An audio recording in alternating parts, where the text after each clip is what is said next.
Hi, welcome to the Lawcast. My name is Melanie Thorley and I'm a solicitor at MJT Law. Today we're going to do something quite different. I decided that it would be really fun to go through one of my favourite legal shows to just talk about what might have happened if this was Australia and what's real and what isn't from my perspective. Now, the show that I'm watching that we're going to be doing today is called Suits. It's season 1, pilot part 1 and 2, and this is mainly about Ross and Mike and how they're interacting with the court and with their clients. Now, in this particular clip, we're about halfway through this pilot episode, and Mike and Harvey are having a conversation about something. Okay, and I'm going to press play. You ride your bike?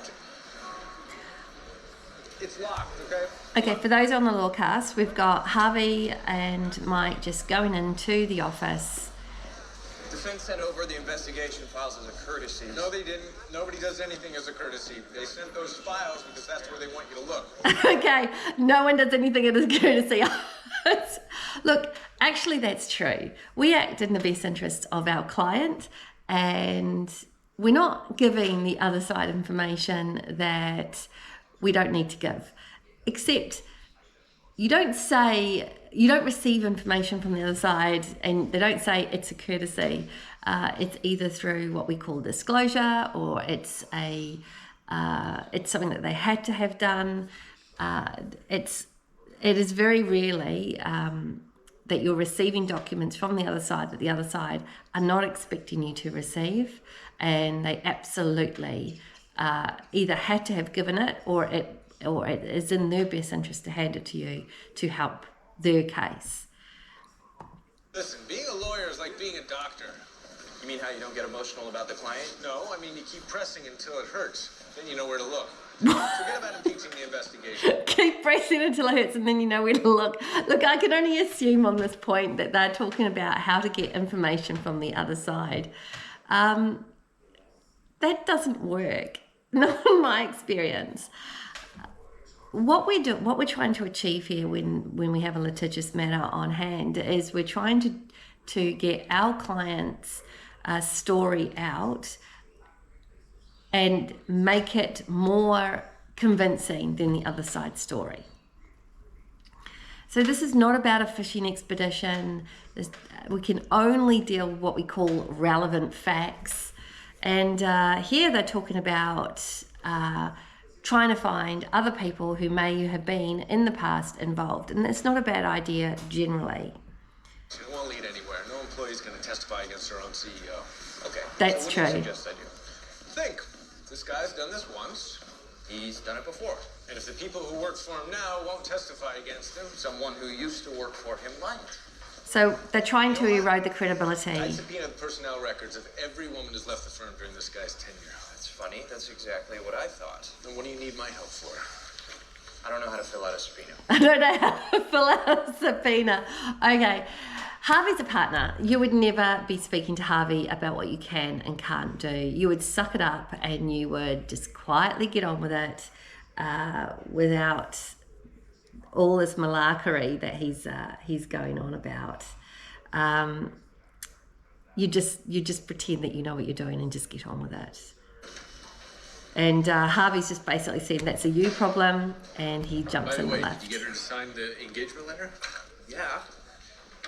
What's an engagement letter? Engagement letter. It's a piece of paper that keeps her from being able to sue us. Actually, an engagement letter is not a piece of paper that enables you to sue us.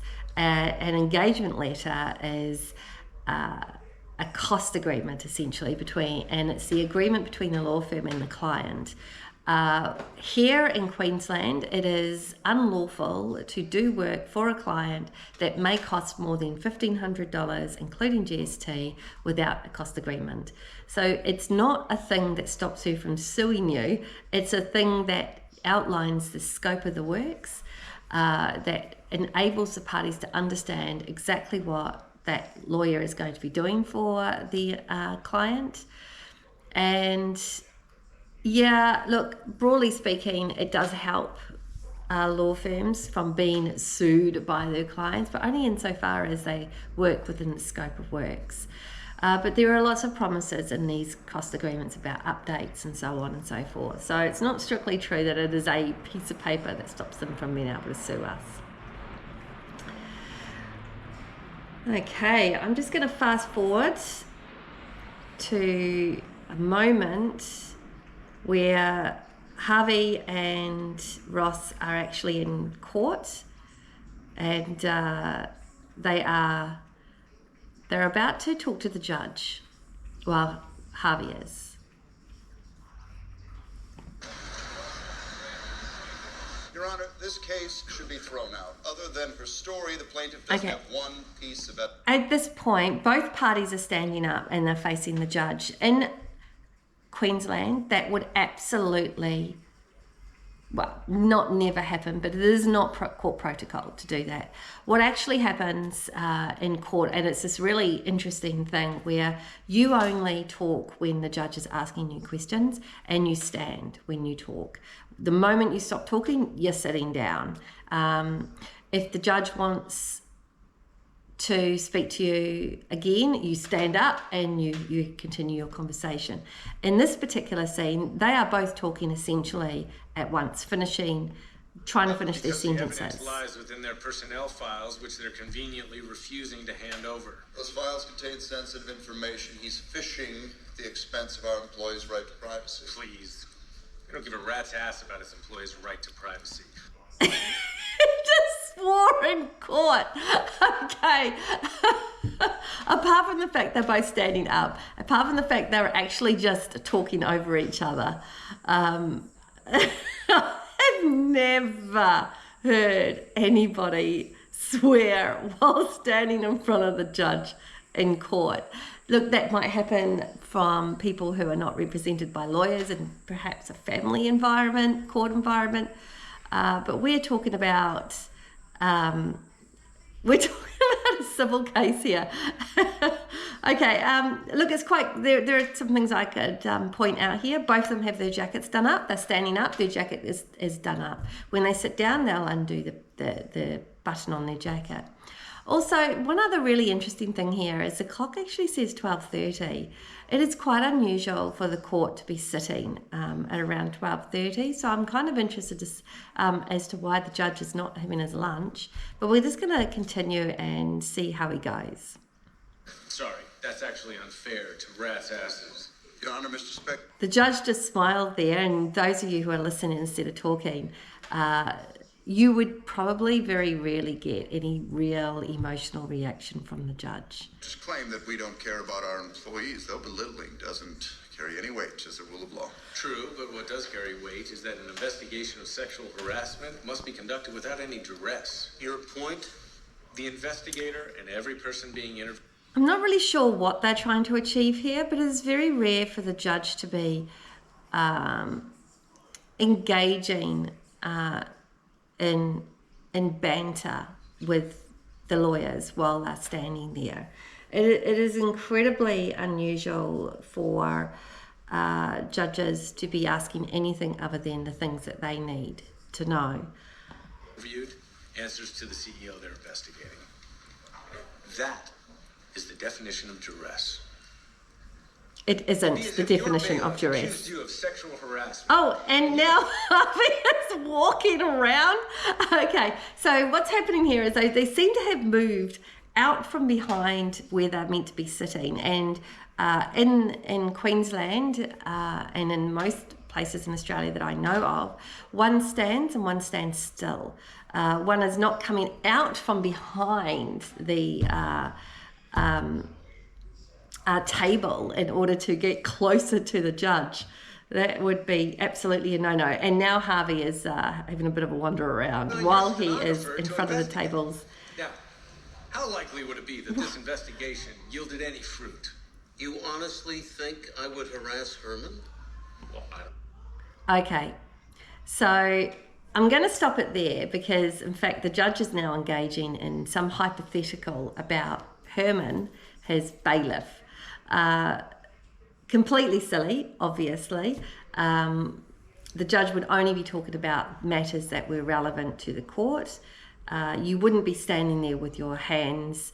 Harvey is standing there with his hands in his pockets. That absolutely would not happen. And you certainly wouldn't be getting up to this sort of mischief. I'd like to think Herman would come to me before it even got to an investigation. I saw that. That should be stricken. Well, what if Herman did come to you, Your Honor, and you betrayed his trust by firing him under false pretenses? You really think that little of me? I wouldn't trust you as far as I can throw you. Wow. Okay, so Harvey's just told the judge he doesn't trust him. That would be incredibly close to contempt of court. We have 3 duties here, paramount duties. The first one is to the court, second one is to our client, and the third one is to the profession. We have to be truthful, and the judges are meant to be beyond reproach. So it is fascinating that Harvey is now essentially challenging the judge's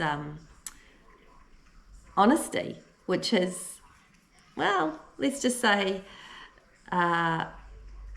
there may well be questions about his suitability as a solicitor if he did that in real life. Your Honor. Oh, here we go. There's a... Hand over the files. It seemed to have worked though. Hand over the files. I'm going to allow this. No. Okay, people.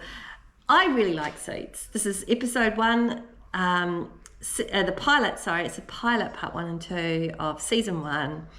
And we've got Harvey showing off his ability to close.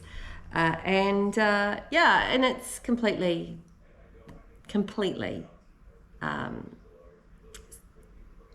far-fetched. But I really like this show. I just watch it. I don't critique it usually when I'm watching it. And and I just enjoy the banter that they put in it. But in this particular case, I think Harvey will probably be under investigation and his practicing certificate would be on the line with that sort of language. Just going to have fast forward to where some negotiations are taking place. So in this case, they've now got a little bit of evidence where of this sexual harassment, and they're turning up in front of the lawyers to try and do a deal. With Joanna Webster prior to her testimony. And it's very rare that An affidavit stating you paid Miss Webster to falsely testify. It's very rare for any of this sort of Harassment is a civil violation. The penalty is negotiations to be taking place. Negotiations are normally in an environment which is incredibly managed. They're not what looks like to be in some type of courtroom. And he's just kind of standing there going, this thing and this thing and this thing and this thing, like this is all new information.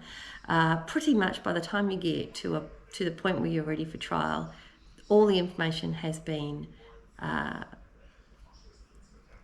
provided, it's been categorized, it's been listed, and everybody knows about it. So there is, and unless it's absolutely relevant and you want to add something new, you would probably need to make an application to court in order to add something new to this material.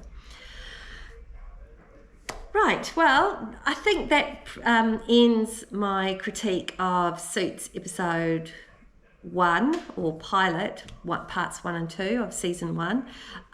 Again, I really like Suits, and hopefully you guys have learned something today, and I hope you've enjoyed the Lawcast, which is a little bit of a different format today.